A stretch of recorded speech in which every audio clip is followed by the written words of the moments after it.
Good morning. Today, I hope that you have peace in your soul. When Adam and Eve sinned, they lost the wholeness of their connection with God. A person with that whole relationship with God is at peace. But a person without that whole relationship, if it's been broken, that person is afraid. At least they're afraid unless they have had their conscience seared to not pay attention to what's going on. But if we recognize the presence of God, we want our relationship to be complete in Him. And when it is, we are at peace. When God came back to this newly sinful couple there in the garden, they were afraid. Nothing would ever be the same as long as that relationship was broken by sin. All of life would be different.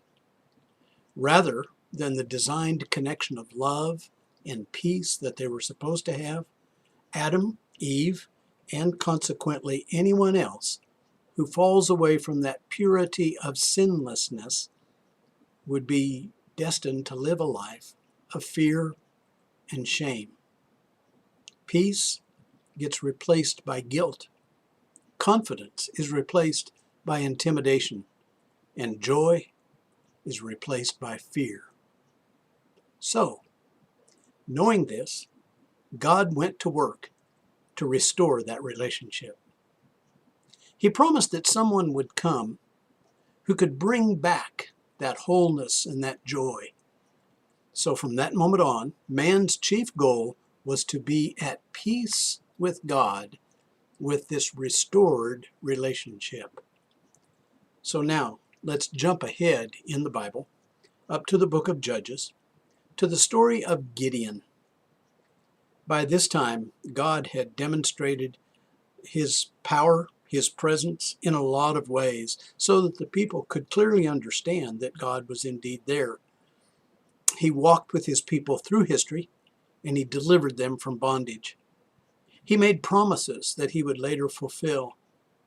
He set before them constant opportunities to recognize their own failings and to be reconciled to Him in the fullness of fellowship.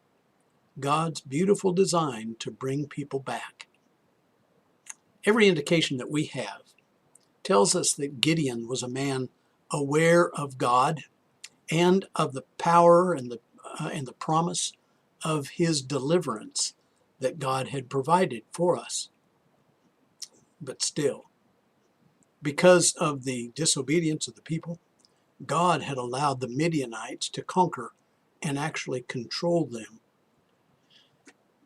Such a life of intimidation was Gideon living at this time that we find him beating out his wheat in a wine press.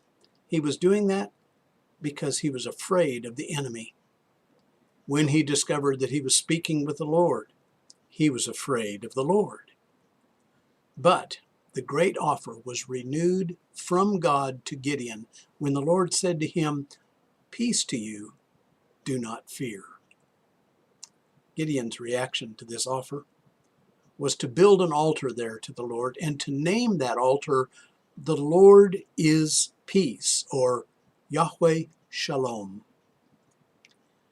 I think that we actually have a lot in common with Gideon. We're separated by about 32 centuries, but we're still people very much just like Gideon was. We know God is there. We have confidence that God is able to handle any situation, and yet we're hiding in our own wine presses. We're afraid to voice what we believe. We hide our conviction of God's presence by the way that we let the world intimidate us. And we want the sinfulness to go away, but we act like that sinfulness is greater than God can manage. It isn't. So still, God speaks to us in His Word, and He offers us that same powerful peace. The greeting between the Jews was shalom, peace. It started the conversation. It ended the conversation. It was a reminder that God's peace was their identity. And then, later, we see the story of Jesus. When Jesus came, he stepped into the presence of fear, and when he did so, he reminded them of God's peace. Time after time, the people were put in a position that they were afraid, but the greeting to them was peace. Today, we are to be the people who represent God's peace in this crazy, chaotic world in which we live. I started this message with my hope for peace in your life. I end this message with that same hope. So, to you, my brothers, my sisters in Christ, peace.